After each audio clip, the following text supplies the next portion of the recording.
Heavy અતિ ભારે વરસાદની પણ આગાહી છે.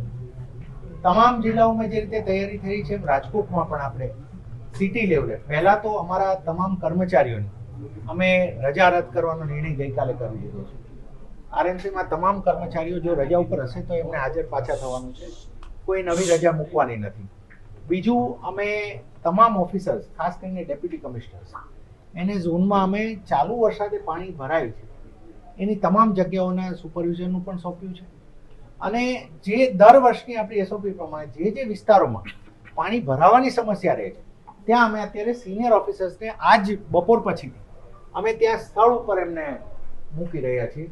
અને જેમ રેઇનની સિચ્યુએશન જે રીતે આપણને આવતી જાય ને જે સિચ્યુએશન ડેવલપ થતી જાય તે તમામ ટીમ રિસ્પોન્ડ કરી શકે એ માટે આજે 11:30થી અમારી આખી ટીમનું અમારું બ્રીફિંગ પણ અમારું શરૂ થઈ રહ્યું છે. હું આપને આ સમયે એટલું એક અપીલ કરવા માંગીશ કે જો વધારે વરસાદની સિચ્યુએશન સર્જાય કે પાણી કેવું ભરાયેલું દેખાય તો નાગરિકો પણ સાવચેતી રાખે અને જ્યાં પણ કોર્પોરેશનને મદદની જરૂર જણાય ત્યાં અમારા કંટ્રોલ રૂમ પર અમને જાણ કરતા